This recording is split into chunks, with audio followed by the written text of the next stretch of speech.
భారతీయ సినీ ఇండస్ట్రీలో తీవ్ర విషాదం చోటు చేసుకుంది. తనదైన విలనిజంతో ప్రేక్షకులపై చెరగని ముద్ర వేసిన ప్రముఖ నటుడు ప్రదీప్ రావత్ కన్నుమూశారు. గత కొంతకాలంగా బ్లడ్ క్యాన్సర్ తో బాధపడుతోన్న ఆయన ముంబైలోని కోకిలాబెన్ ఆసుపత్రిలో చికిత్స పొందుతూ తుది శ్వాస విడిచారు.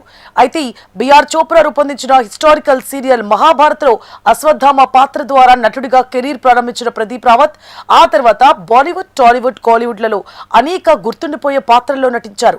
ముఖ్యంగా అమీర్ ఖాన్ నటించిన లగాన్, సర్ఫరోష్ చిత్రాలతో మంచి గుర్తింపు తెచ్చుకున్నారు. అనంతరం ఎస్ఎస్ రాజమౌళి దర్శకత్వంలో నితిన్ హీరోగా వచ్చిన సై సినిమాతో భిక్షు యాదవ్ పాత్రలో తెలుగు తెరకు పరిచయమై అద్భుతమైన నటనతో అలరించారు.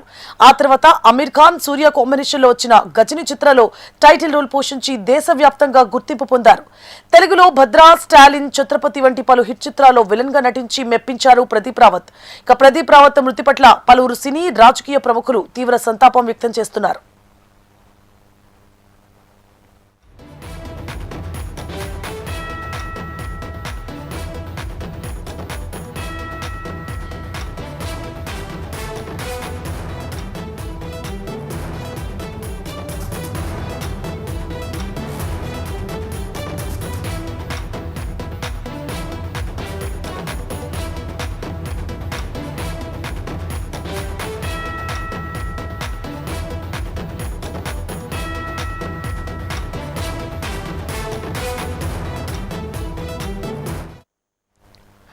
భారతీయ సినీ ఇండస్ట్రీలో తీవ్ర విషాదం చోటు చేసుకుంది. తనదైన విలనిజంతో ప్రేక్షకులపై చెరగని ముద్ర వేసిన ప్రముఖ నటుడు ప్రదీప్ రావత్ కన్నుమూశారు.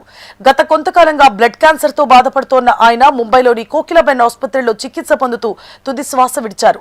అయితే బిఆర్ చోప్రా రూపొందించిన హిస్టారికల్ సీరియల్ మహాభారత్ లో అశ్వత్థామ పాత్ర ద్వారా నటుడిగా కెరీర్ ప్రారంభించిన ప్రదీప్ రావత్ ఆ తర్వాత బాలీవుడ్, టాలీవుడ్, కాలీవుడ్ లలో అనేక గుర్తుండిపోయే పాత్రల్లో నటించారు. ముఖ్యంగా అమీర్ ఖాన్ నటించిన లగాన్, సర్ఫరోష్ చిత్రాలతో మంచి గుర్తింపు తెచ్చుకున్నారు. అనంతరం ఎస్ఎస్ రాజమౌళి దర్శకత్వంలో నితిన్ హీరోగా వచ్చిన సై సినిమాతో భిక్షు యాదవ్ పాత్రలో తెలుగు తెరకు పరిచయమై అద్భుతమైన నటనతో అలరించారు. ఆ తర్వాత అమీర్ ఖాన్, సూర్య కాంబినేషన్లలో వచ్చిన గజని చిత్రంలో టైటిల్ రోల్ పోషించి దేశవ్యాప్తంగా గుర్తింపు పొందారు. తెలుగులో భద్రా, స్టాలిన్, ఛత్రపతి వంటి పలు హిట్ చిత్రాల్లో విలన్ గా నటించి మెప్పించారు ప్రదీప్ రావత్. ప్రదీప్ రావత్ మృతి పట్ల పలువురు సినీ, రాజకీయ ప్రముఖులు తీవ్ర సంతాపం వ్యక్తం చేస్తున్నారు.